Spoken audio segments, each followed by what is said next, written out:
Casey, how are you? Good. How are you? Good to see you. Yeah, likewise. So, Casey, can you tell us more about your background and your expertise with MLI? Yeah. So, Loy, I run the program at MLI, the Promised Land, which is really the first program of its kind in the country that deals specifically with anti-Semitism, countering anti-Semitism, um, uh, shedding a light on or shining a light on rising extremism, the In Canada. in Canada, Mhm.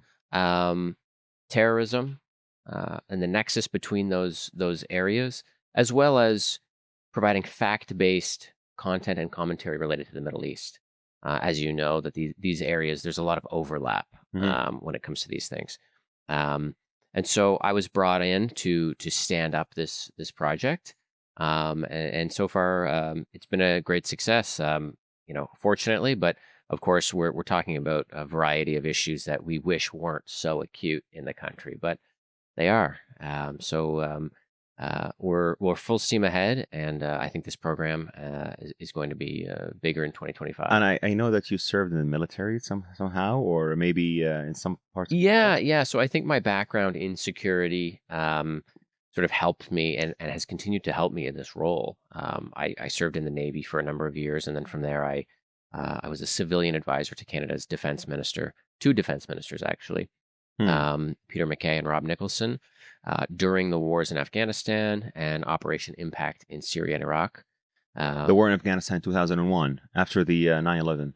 Correct. Yes, okay. Um, and from there, I left sort of the Hill, as we call it, and went into Canada's public service, working still in the national security community. And I did my PhD on authoritarian states and how they use the internet to their advantage to legitimize their regimes. Because as I talk about in my research, different regimes use technology, use cyberspace in different ways. Mhm. So I think all of these things have helped me with this project. Okay, Casey, when we talk about Canada, especially where I come from in the Middle East, Canada was viewed, and I think is still viewed by so many as the promised land or the Right, land of opportunities, right. maybe after the US.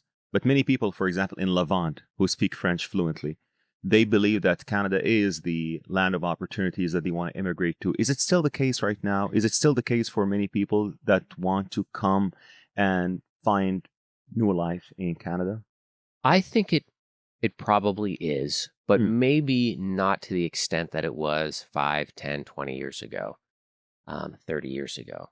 You hear a lot of people now who have been here, they immigrated to Canada 20 or 30 years ago, and they're looking at me shaking their head saying, this country isn't what it used to be. Or you now see young people immigrating here and they're finding out rather quickly that the situation on the ground is not what they thought it was going to be, and they're actually leaving. So you're seeing more people coming into the country and looping right back out like a revolving door. Looping right back out to where they come from. Correct. But why is that? Well, we have issues here when it comes to healthcare. We have major, major issues in that area. We have a housing crisis across the country. There's nowhere to live. And if you do find a place to live, you're going to be paying an egregious amount of money for it, for rent. Forget about owning. But the landmass of Canada is huge. It's the third largest country in the world, I think. Second largest. Second after Yeah, Russia. correct. So what Um, what is the problem with the housing? well, most of our housing is concentrated in the main urban centers of the country, from coast to coast, whether it's Vancouver or Halifax. So yes, there's a great deal of land, a huge land mass, but there aren't enough people to build homes fast enough. Hmm. Um, we are bringing in people also too fast to keep up with the demand of housing, which is, Too fast, like how many a year? well, per capita, we have one of the highest immigration rates in the world. So we're a country of roughly 41 um, you know, America is 300 million or 200 I think million. it's probably, don't quote me on this, but it's probably closer to 400 million 400 now. million, okay. I typically think of, or we think of the states as on a scale of 1 to 10, 10 times. Hmm. If we're in government and we're working on a file in government, we have 10 people working on it. You can be pretty sure that in DC, there's 100 people working on it. Hmm. Um, But yeah, so per capita, we have one of the largest immigration rates in the world. Hmm. You're looking at 400,000 to 500,000 people a year. For a country of 40 million people to bring in 500,000 people a year, this is a staggering figure. And now we're at about 1 in 4 Canadians, 1 in 4 is an immigrant. So if you look at the data from 10 years ago, 20 years ago, this is changing the demographics of our country dramatically and at a very, very fast pace. So the 500,000 that they come on a yearly basis, where do they come from? Which parts of the, what are the factors that play to bring those people from different parts of the world? And what about the Middle East? You see lots of Yeah. them coming from the Middle East. What are the factors that would tempt people from the Middle East to come to Canada, Yeah. in your view? My understanding is that, in fact, most people who come here as immigrants, I mean, the majority are coming on, through economic streams. Hmm. They're coming for economic opportunities. They're coming. There's a lot of them are skilled laborers, skilled employees. They're coming here to contribute to the Canadian economy, to have a better life for themselves and their families. And I want that to be clear to the listeners that immigration in this country is great, and we've talked about this offline. That I firmly believe that this country was built By in immigrants. large part by immigrants. Mm. Just like many other great nations, America and elsewhere. Um, but we have this issue here in Canada where we think, okay, well, immigration is good, so more immigration must be better.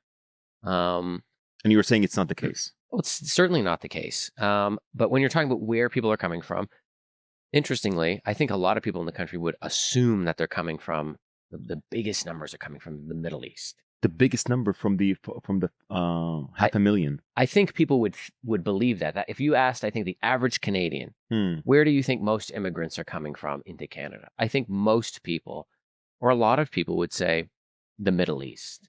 And if you look at the data, that's not necessarily true. It's India, it's Mexico, it's Asia. It's not. Despite we have a thriving Lebanese community across the country, a Lebanese population. It's not Lebanon. We have Yeah, I've seen many in Montreal, in Montreal. Yeah, we have a relatively large Syrian population. Especially after the revolution, the Syrian revolution, yeah. It's not Syria. It's some of these bigger countries. So it's an interesting situation that we have when it comes to immigration. Of course, the government is now reducing their pardon me, their immigration figures, down into around their targets now are around between 300,000 and 400,000.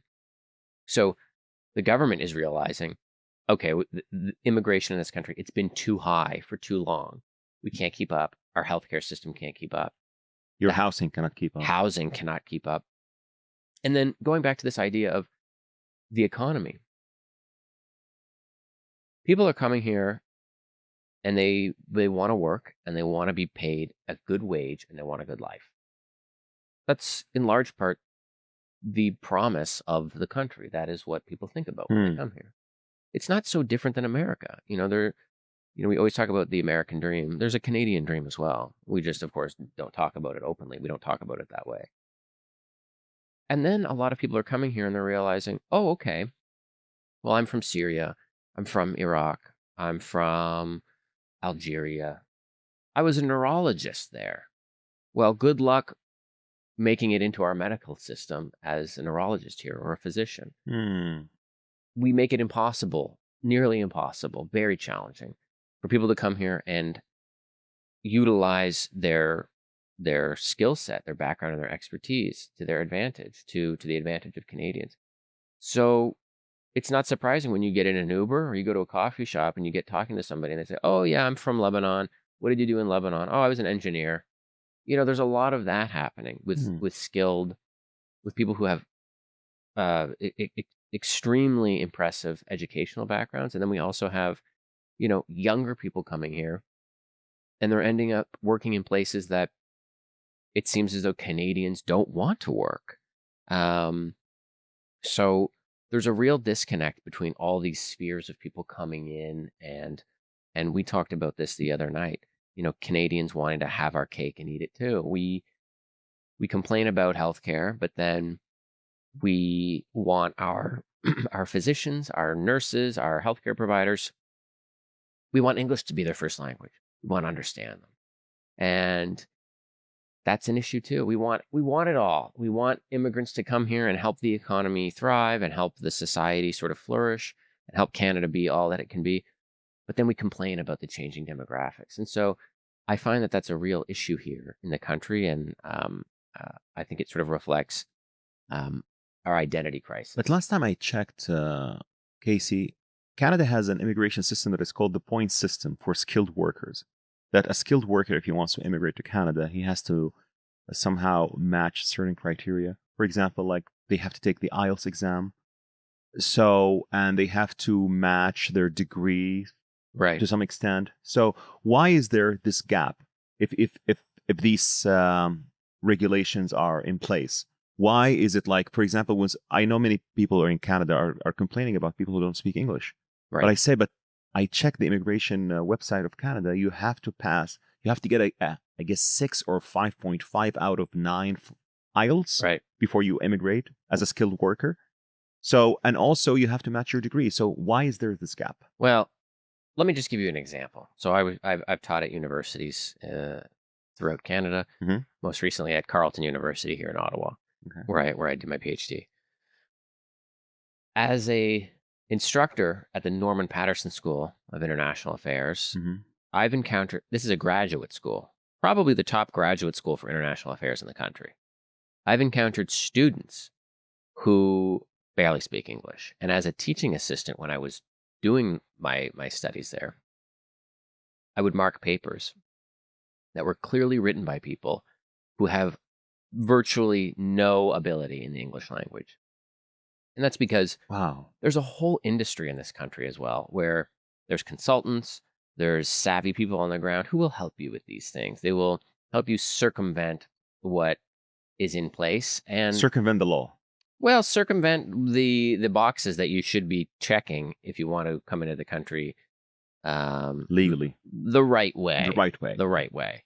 And so that's a real issue here. So there's all kinds of that. And then frankly, Loy, I'm not sure that what we ask, what we expect of people to come into the country is not particularly robust.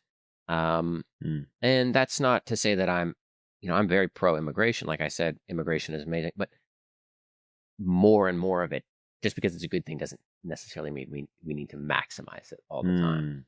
And we also don't have a civil service, a bureaucracy that can keep up. We just don't. If you're letting in 500,000 people, 400,000 people in a year, there's not enough people in the government to sufficiently screen for security, to check language competencies, to really take a deep dive into your professional background. We just can't keep up. And this is the same, this is an issue that is, broadly when it comes to national security and intelligence. And, I'm sure we'll talk about extremism and things. Yeah, that brings me to my next question now. When you're talking about people who are coming into Canada. Yeah. Now, many people worry about, for example, the professional background or the language or other stuff. But I care about one important thing: radicals. Yeah, right. Radicalism. Right. So how does the government differentiate between those who are coming with radical backgrounds, or maybe does the government even care in Canada?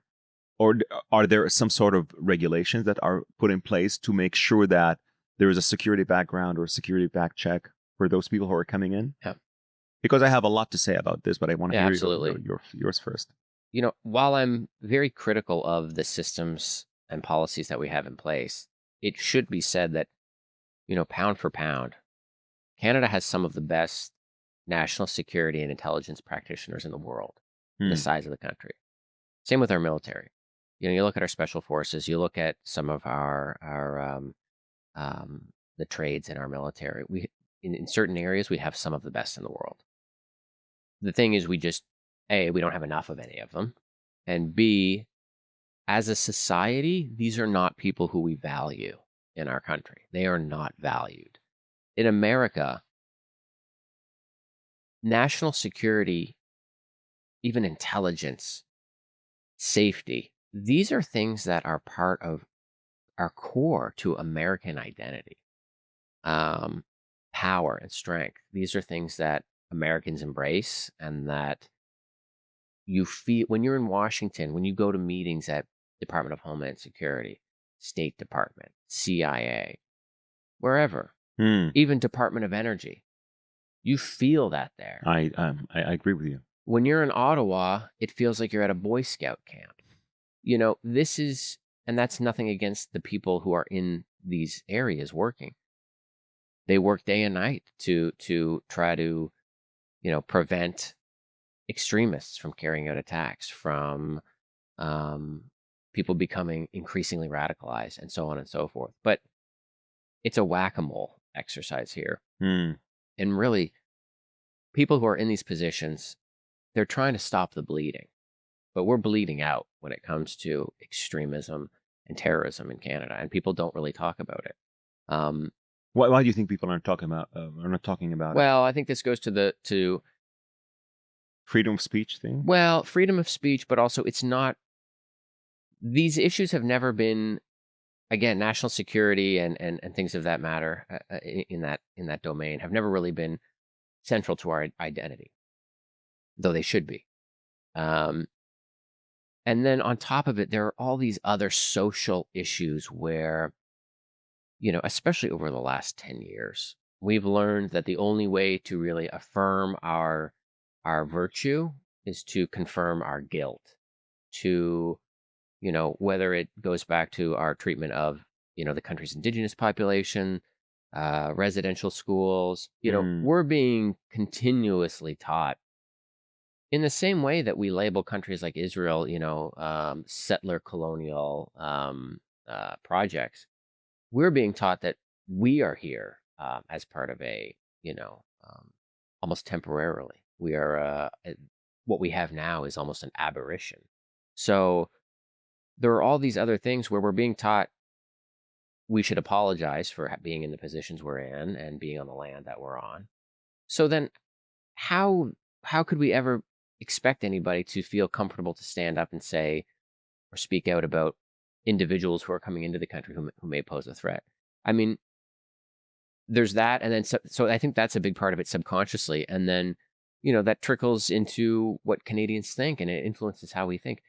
Most Canadians don't know that right now we have about 500,000 people in our deportation inventory, meaning that's how many people roughly the government has on a list to deport. 30,000 of those, they don't know even where they are.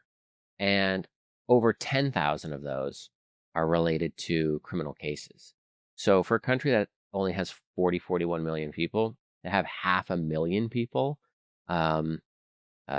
basically in a database saying that they should be deported, this is a major issue. And so, sure, if you want to say it's a few bad apples in the country, a few bad apples when you're talking about 500,000 people or 1,000,000 people or more, that's a lot of apples. That's a lot and of you bad don't apples. have people. Culturally, Canadians don't demand that we have enough people. There's no expectation to keep up. And thank God we have the intelligence agencies that we have and the national security practitioners that we have. But if you look at since October 7th, we must have one of the highest rates of terrorism related incidents in the world, at least per capita, since October 7th. I mean, it's every other week. So and this isn't just involving Canadians here, it's involving Canadians who have gone abroad to carry out terrorist attacks. So it's a serious issue. So when I usually speak about radicals, Casey, I usually refer to some certain radical groups. Like, for example, we have a very famous radical group in the Middle East that is called the Muslim Brotherhood. Mm-hmm. And the Muslim Brotherhood, it is so astonishing, in my opinion, that we kick them out of the moderate Arab states and they find refuge in Paris, London, we'll take Birmingham, and in Canada. So speaking of Canada, do you sense that there is a big population of Muslim Brotherhood radicals thriving in Canada? And do you see it as a problem, or do you think that many people see it as a problem or not? Again, I think in Canada there's a small cluster of people paying attention to these issues. The average Canadian just wants something hot to eat. They Hmm. want their gas to be affordable. They're upset about how much rent is, and understandably so, how much it costs to buy a home. Most people, under the age of 30 now have just resigned themselves to the fact that they'll never own a home. We've talked about this. Um, and again, and this is, I wish we had 3 or 4 or 5 hours to talk today, but there's a real issue in Canada when rather than focusing our attention and putting our capital into addressing domestic issues, because our television, the internet, and the culture revolves around the United States, rather than looking at the issues we have here, we're looking down south. Hmm. So while we're obsessed about the Trump administration, or we're obsessed with, the trade war that's going on right now, and while our attention is diverted elsewhere, these issues are worsening here. Um, and so, yeah, you do have, to answer your question, the Muslim Brotherhood flourishes in Canada. Wow. Yeah. Oh, yeah, huge. You look at the Islamic Relief. They go. You can go on their website right now. Yeah, the Islamic Relief, it's designated as a terrorist organization Yeah. in so many Arab countries, by Yeah. the way. FYI. Yeah, here it thrives. The Muslim Brotherhood here thrives, and in fact, and I won't name names, but people will know who I'm talking about. That a former cabinet minister in the Trudeau government, a lot of people have alleged that he's Muslim Brotherhood. Wow. Yeah, so you have Muslim Brotherhood here. You have Canadians in the country, dozens and dozens and dozens, who left to go fight for ISIS or other terrorist groups. 2014. Yeah, in and around that time. Yeah. Yeah. Who left and then came back. We don't have the people, the resources, the laws, the regulations to do anything with them now. Hold on, Casey. When they came back, they were just absorbed. Absorbed. Wow. Yeah. So there are people in this country, no doubt, who went and cut somebody's head off in Syria or Iraq. And they could be around. Now they're working at Baskin Robbins. Okay. So this is like a real issue here in the country. Canadians don't know this, but there was even a case recently within the last few months, El Didi, a gentleman, I believe, who came into Canada in 2018, went through, some level of security background checks. Then I believe in 2024 he was planning a terrorist attack. So about, 5 or 6 years after he came here, that was prevented. Thank God that was Yeah, prevented. of course. U.S. authorities often help us with these things. Canadian authorities, found out about this and prevented whatever it was that he was planning. But, it comes out that years before he came into Canada, there's video of him now involved with terrorism, of Wow. committing egregious acts where there's videos of him killing somebody In the Middle East. In the Middle East. So he went to fight with ISIS. No, this is another individual. It's another individual. Okay. Yeah, but I'm just saying that there are individuals here who have gone and fought overseas and committed egregious crimes, and who have come back to Canada, and are now living amongst us. There is a case, Casey. I don't know if you're familiar with or not. There is a British citizen lady who went to ISIS 2000 in Syria, and she was married to so many ISIS men. And when she went back to Britain, she was stripped away of her citizenship. Do you think in Canada something like that could happen, or like it's a red flag? It's not going to happen at all. Well, these are the things that should happen here, but to the best of my knowledge, again, I don't have a Jamie here like Joe Rogan to fact check everything for me, but although it seems like he needs a bit more fact checking, but I don't know of any case where we've stripped somebody's citizenship. In fact, we like I said, we don't have the resources to even keep track of these people when they come here. So there's that. There is also this major issue when it comes to, We accept, there's no expectation for people to come to Canada and to, shed any of their beliefs, to leave any of their ideologies behind when they enter Canada. Our mentality has been, for so long and to our detriment, come as you are, we will take you. Even if your worldviews, your ideologies, your political beliefs are completely antithetical to Western liberal democracy and values, it's fine. Because suggesting otherwise, suggesting that you leave any of this behind, would be considered racist or intolerant or Islamophobic. And we've talked about this before. I don't think that that is an appropriate word, this Islamophobia. I think Anti-Muslim bigotry is the correct. proper word. That's Yeah, correct. it's a proper word. Yeah. That's correct. And so people come here, and then, Loy, this is all common sense stuff. People will come to me and say, how is this happening on our streets? How are there people dressed up as Yahya Sinwar in Jewish neighborhoods after he was killed? We saw this happen last weekend. How is there a young man on Elgin Street in Ottawa, downtown, dressed as a Hamas fighter, or Hamas fighter? protests that we see Yeah. in Montreal or Yeah. in some other area. How are there protests here where they're chanting, Jews go back to Europe? How are there Jewish businesses being vandalized? How are there Jewish day schools being shot at? Where did all this come from? I mean, these are simple answers. This is called common sense. When you let people in large numbers into the country and signal to them explicitly that there's no expectation that they shed ideologies or beliefs that are anti-Semitic or that would be considered extremist, then what do you expect? But I think in the application there is like a check boxes like, are you affiliated to some? Right. I know everyone would answer no, Right. of course, but it's like I don't know. It's like yeah. So it's a real issue, and it's also really unfortunate because most immigrants who come to Canada from the Middle East are good people who want to come here and do good things for themselves and their families, and even for their families who stayed back in the Middle East. But you have people coming here tarnishing and negatively influencing their images as well. So they're not just hurting, Canadian society and eroding sort of, what we've built, what generations have built in this country.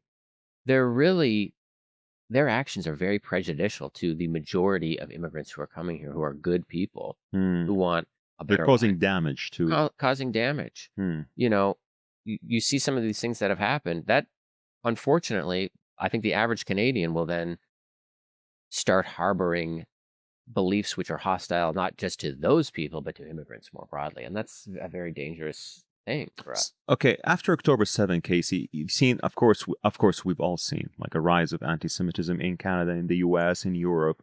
So when I speak to so many politicians, and I went to the Parliament or to the National Assembly of Quebec in Quebec City, and I spoke with some politicians about what's happening, and when I showed them some posts or tweets of people who are supporting or encouraging Hamas to fight the fight, calling them freedom fighters and stuff, you know what was the answer that I received from politicians? This is freedom of speech. So it is staggering. And my question is, do Canadians or the government or the politicians differentiate between freedom of speech and incitement? Is there a thin line that they think that it's important to be there, or is it just like overlap? It depends on who's doing it. In this country, it really matters. If it's just the fact of the matter. And this isn't, and I've talked about this elsewhere. If somebody waves a Nazi flag downtown Toronto and says, Heil Hitler, that's going to probably be on the national news, and the Prime Minister will release a statement on that. If somebody dresses up like a member of Hamas downtown Toronto, people will just, the majority of people will go, oh, what else is new? No one will touch that. No. Why? Because we've learned, and it's all connected. We've learned that we are guilty of something. Subconsciously, we believe we're guilty of something. And you don't want to be labeled as racist. And that's the greatest fear for elected officials and for scholars, to be labeled something. Academics in this country, government officials in this country would rather die than be called intolerant or Islamophobic, because in their views those things are the death of their careers, and that is what's most important to them. What's most important to senior decision makers in this country is not the future of the country. It is not what their great-grandchildren will inherit. It is what is in it for them. And so we've learned, especially post 9/11, that things are off limit. Certain groups in this country, pretty much off limit. Scared, don't want to touch it. It's radioactive. Radioactive. And that's why you have the Muslim Brotherhood here. That's why you have Iran is so active here. The Iranian regime is so active in Canada that the United States government has told Iranian dissidents now living in the West, don't go to Canada. Wow. Yeah, so it's we've had, there's been videos of IRGC officials, senior Iranian officials in Canada walking around, working out at the gym. Their children go to Canadian schools. So we are really a cesspool. We are a petri dish of individuals who harbor really extreme radical beliefs. And we've been taught, and they know this, that they're pretty much off limits. For anything to be done, they need to be in the late stages of planning a terrorist attack, essentially. But don't they ask a question, Casey, when they see, for example, some progressive Muslim countries like the UAE, Saudi Arabia, and some other Muslim countries as well, they ban the Muslim Brotherhood, Right. and they see them then flourishing in their country. Don't they ask a question, what is wrong? Because experience taught us that the Muslim Brotherhood seeks power. And those who immigrate to Canada and to the US and to other places, they don't want to assimilate. They want to dominate. Don't the officials see that in a way, or don't the politicians see that? Or they think, oh, this is a different story when it comes to Canada? Look, you're bringing up some excellent points. But for generations, a pillar of our national identity, which I believe has always been very opaque, and should really be strengthened. A pillar of our national identity has been our diversity. Our strength is diversity. You'll hear those things all the time. Sure, that's great, but I think there's a real conflict there. There's a real tension for senior decision makers in this country when it comes to, the idea of diversity, and while also making life harder for our adversaries, because those adversaries are often coming from countries that represent the diverse nature of our country. So they don't know how to navigate that. There's a combination of really not understanding it, certain communities, certain groups being radioactive, which is right,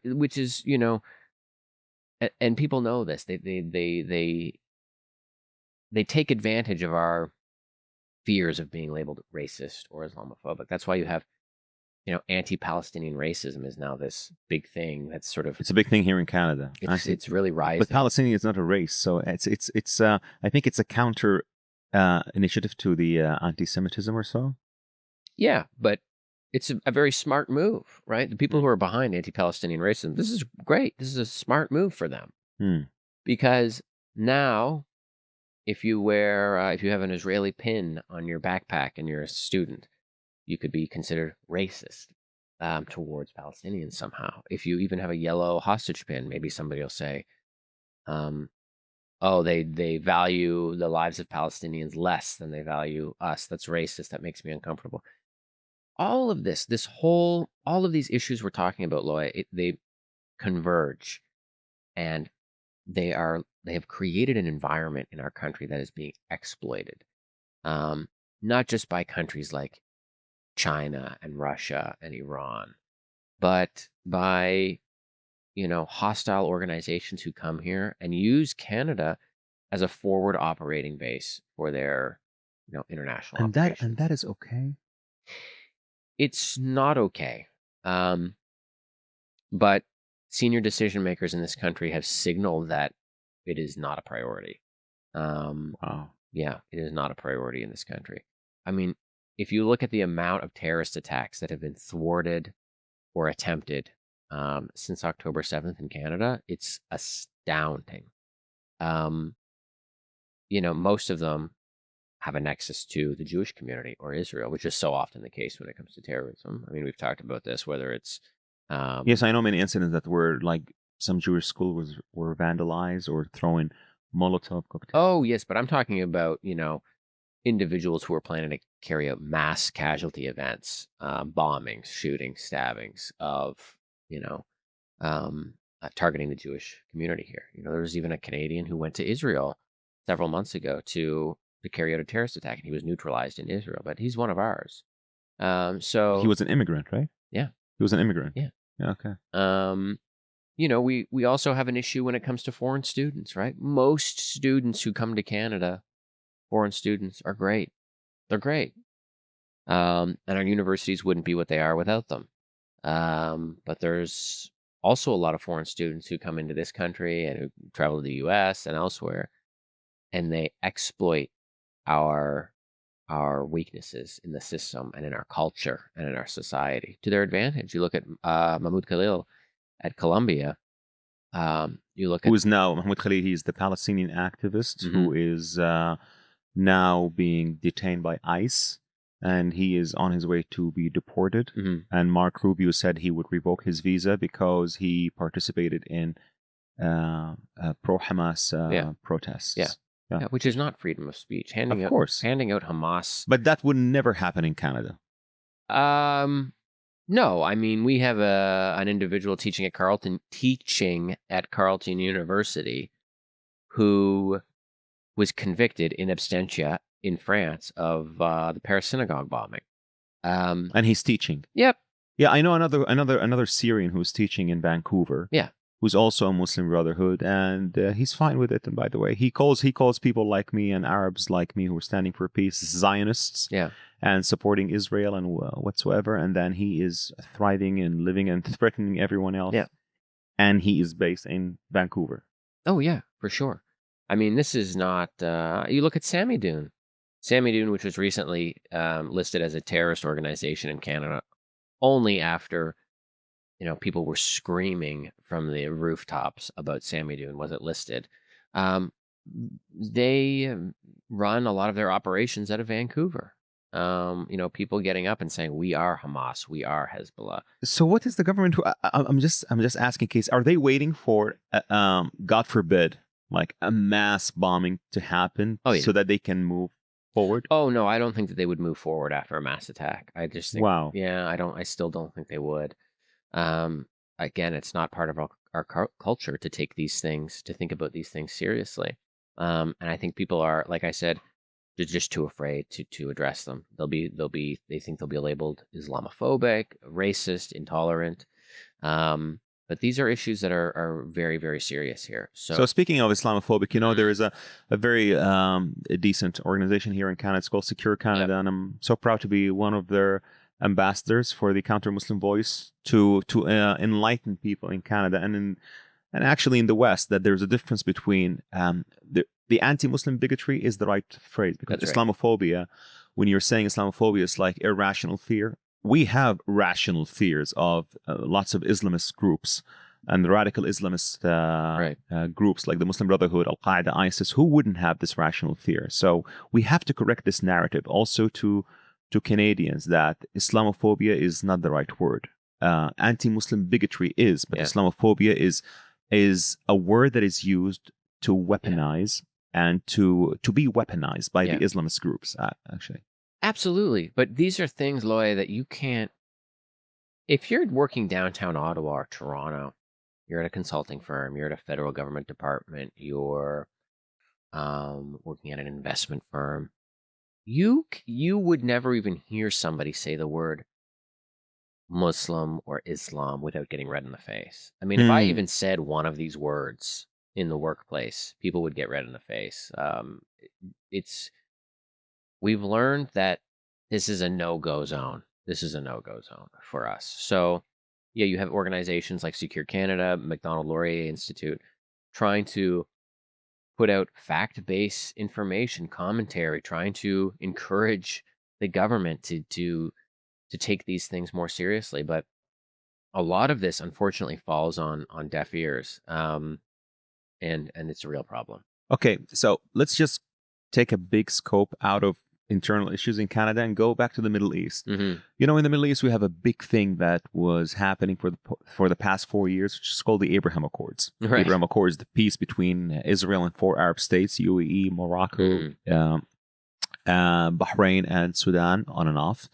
And it's a continuation of was happening with Egypt and Jordan. And you know, when you look at the dynamics in the Middle East, you don't see Canada. You don't see No, Canada at no. all. So, do you think that Canada should play a role in the Abraham Accords 2.0, especially with what's going to happen right now after the war? Now it's intense, but after the war, I believe there would be great peace opportunities. But Canada is absent. Why do you think that? And do you think it should play a role? Yeah, I mean, this is great, and you do not hear people really talking about this at all. Hmm. The average Canadian would never wonder about these things at the dinner table, but they should. The Middle East is this extremely complex environment with great promise and opportunity and Hmm. economic opportunity. Um, uh, there are social bridges and cultural ties that could really bring Canada and many Middle Eastern countries closer together. And there are conflicts happening in the Middle East that Canada could really contribute to if it put the appropriate amount of energy and capital into. But we're nowhere.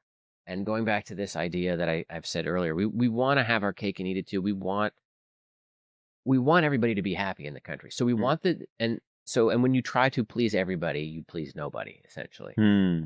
You know, the government wants Canada's Jewish community to feel safe and respected and valued and heard. But they also don't want to say anything at all critical of Palestinians, or issues involving Palestinian society in Gaza or the West Bank or in Lebanon. They Hmm. don't talk about any of these things because they represent important voter blocks to the predominantly um, um, you know primarily the liberal voter base. So um, we we haven't. So I don't think that the government really looks at opportunities or issues in the Middle East like the war in Gaza or, more broadly, Israel's multi-front war, the situation with Iran, trying to contain Iran's nuclear program. We have a great history of being a peacekeeping, peace-building nation. We've had great successes in certain areas. Um, we have slid out of that place over the last 10 years. Um, and so I think rather than looking at opportunities for us to inject ourselves and our expertise into, we the government has pretty much looked at these issues as um, let's survive them. Like let's let them unfold and let's survive them politically, domestically. Hmm. That seems to be the vibe. But the Abraham Accords, they're going to proceed. They're going to expand with or without Canada. If Canada was smart, it would hitch its pony to that wagon because there's an opportunity there that if we get in on that, that's going to be, like I said, it's going to happen. You're going to see countries like Saudi Arabia, maybe Indonesia. Indonesia, Hmm. come into the mix. And as is so often the case, Canada will be left as a bystander, saying, "Hey, what about us? What can we do now?" Hmm. The same thing happens in the Asia Pacific or elsewhere. We'll come up with an Asia Pacific strategy. What's that doing for anybody? So we this old saying that I'm sure you've heard about: the Palestinians never miss an opportunity To miss an opportunity. Yes. that you can Not the apply. people, the leaderships. Of course. That's right. The Palestinian Yeah, leaderships, yeah. yes. That's the same thing here. Yeah. We should start saying that about Canadians. About Canadians. Okay, so to conclude, Casey, and let me ask you this question. You think many people think that, for example, for the UK, it is too late. Extremism has already, flourished and dominated. Do you think that? Do you really think that Canada can still recover from the wave of extremism that is being overwhelmed in this country, or you think it's too late? It's like the UK, because to me I believe the UK is too late. Even though I have great love for United Kingdom and England, but every time I go there, I don't feel safe in the streets of London, in some areas, in Birmingham, to be specific. And I think there is still hope for Canada, but this is me as an outsider. Yeah. What about you? What do you think? Yeah, I'm with you. I don't think we've crossed the Rubicon. I don't think it's too late for Canada. But we need to start signaling to certain communities, to certain organizations and groups of people that, from the river to the sea, that's not going to fly in Canada. In some countries, it's banned, by the way. I'm not sure which I think I don't know. But some countries, it is banned because it's a call for genocide. Yeah. Al-Quds Day is, we've got to signal to people. Yeah, it's the IRGC event, by the way. It's the huge IRGC event, Several years ago, I tried writing about it because they were saying, the Jews are our dogs. That's what they were saying at this protest in Toronto. And the Globe and Mail chose not to publish that. They took that out of the article that I wrote. Wow. Yeah, they took it out. And this was an article that I wrote about anti-Semitism. But the line, "the Jews are our dogs," they took that out. That's a reflection that people don't want to.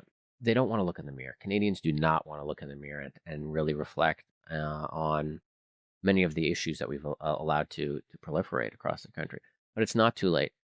But we need to regain a sense of pride, a sense of national unity, a sense of national identity. In 2015, I believe, the former Prime Minister, Justin Trudeau, said something really, really astounding. And he said it in the New York Times. Can't get any bigger than the New York Times. He said that Canada has no core identity.